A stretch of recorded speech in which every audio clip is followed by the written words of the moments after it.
Welcome to AI Paper Slot. Today we're looking at the paper, JEPA-WAM. Learning Vision Language Action Policies with Joint-Embedding World Modeling. Here is the 60-second download. Vision Language Action, or VLA models, are great, but they lack explicit state transition modeling, which makes them highly fragile under out-of-distribution shifts. Right. Traditional video generation world action models, or WAMs, fix this, but they completely crush your deployment latency. The researchers behind this paper introduced JEPA-WAM, which is a latent WAM built inside a pre-trained V-JEPA 2.1 space.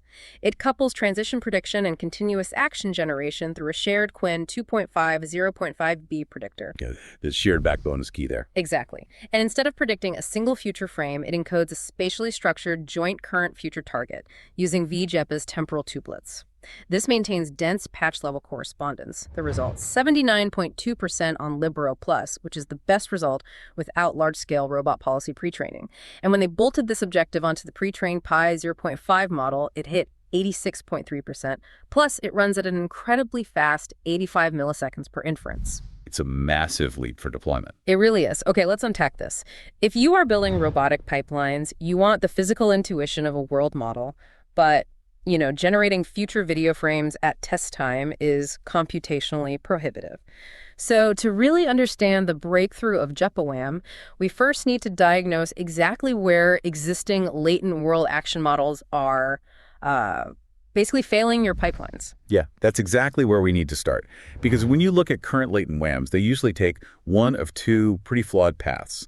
The first is that they try to reuse features from video generators. Which seems intuitive, right? Like they understand video. It does seem intuitive. But the problem is that video generators are optimized for iterative pixel generation. They are penalized heavily for getting things like lighting, textures, or background consistency wrong. But a robot arm doesn't care about the lighting. It only cares about the geometric state changes. Right, the actual manipulation. We end up forcing the latent space to be a rendering engine instead of a physics engine. Exactly. And the second flawed path is how they handle the future observations. To save on compute, they take the future state and compress it into a tiny set of global latent tokens. Right, to keep the sequence length manageable. Yeah, but that completely destroys the fine-grained spatial structure. You're essentially throwing away the coordinate map of your workspace. It's kind of like trying to play chess by only memorizing the material advantage, like just knowing piece counts rather than the actual spatial layout of the board. That is a perfect analogy. Yeah. If you just know you have a rook left but no coordinates for it, you can't plan a move. So JEPA-WAM totally abandons compression. They use a frozen V-JEPA 2.1 encoder, specifically the VI-T large, with a patch size of 16. Which takes a 384 by 384 input, right? Yep. And that yields a 24 by 24 grid of 924-dimensional patch features. And what's really crucial here is that when they take multi-view observations, they concatenate them in a fixed camera order, completely without spatial pooling. They preserve every dense spatial detail. Okay, keeping spatial patches makes sense. But why not just train the model to predict the future V-JEPA off-frame? Like, why do we need this complicated joint current future target? Well, because predicting the future frame just teaches the model a static destination. The core innovation of this paper is that it's not about predicting the destination. It is about predicting the transition. The actual movement between the two. Exactly. So they create this joint target, which they call YT, T plus delta. They literally stack the current observation and the future observation, and they pass them together through the V-JEPA encoder. Oh, because V-JEPA has that video tokenizer, right? Yes, exactly. It groups two frames into a single temporal tubelet. So feeding those two frames produces a spatial token grid that is actually identical in shape to a single image. But it inherently captures relations. Meaning it knows what stayed the same and what moved? Right. It captures what is stable, what changes, and the local spatial configurations all at once. And the ablations prove you need this. When they tried predicting just the future-only target, performance on LIBERO-Plus dropped from 79.2% to 77.3%. Wait, what if you just subtract the current frame from the future frame? Like explicitly calculate the endpoint difference? They tried that. Performance plummeted down to 70.9%. Wow. Why so low? Because simple subtraction in a high-dimensional semantic space just destroys the topology. It gives you a noisy residual, not a clean transition path.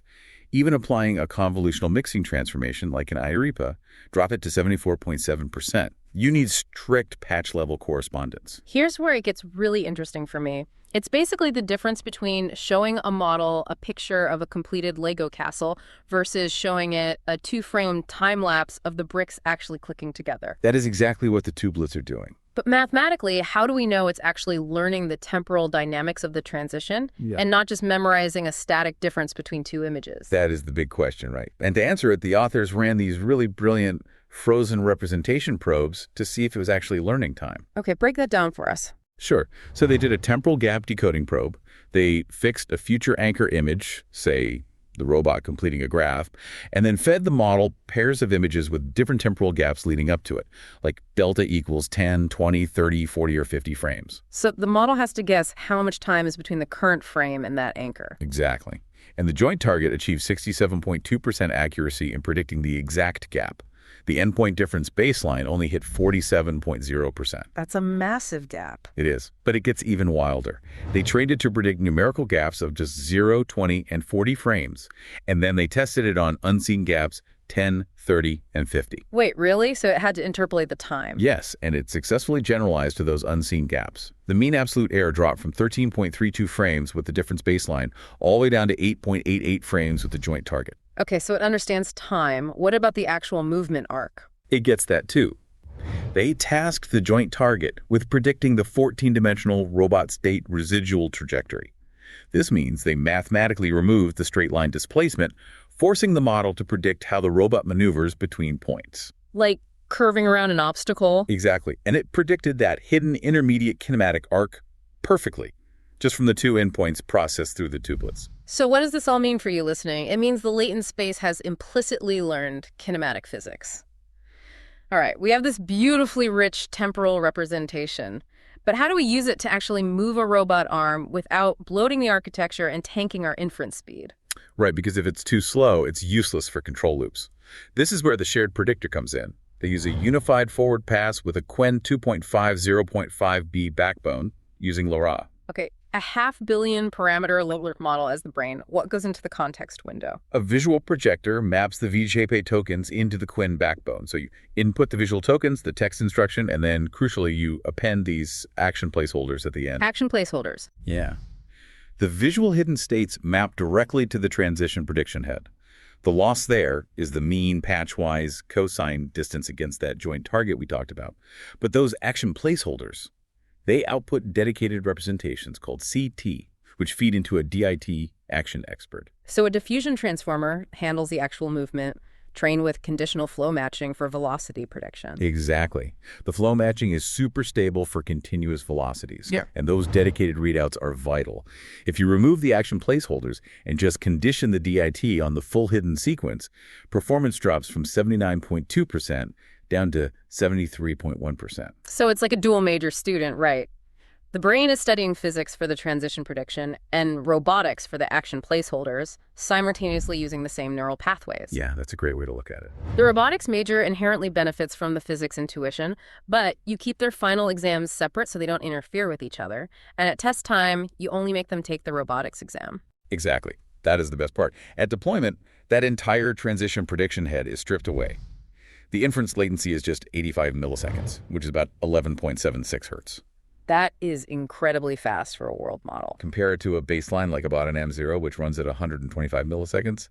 This is blazing fast. Okay, let's talk about the empirical triumphs here. How does it actually perform on the benchmarks? It dominates. It hits that 79.2% state-of-the-art on LIBERO-Plus without any massive robot policy pre-training. It also took state-of-the-art on RoboTwin 2.0.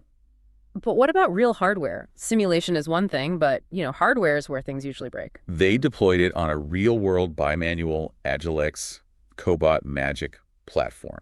And it showed massive robustness to out-of-distribution shifts, lighting changes, new backgrounds, novel layouts.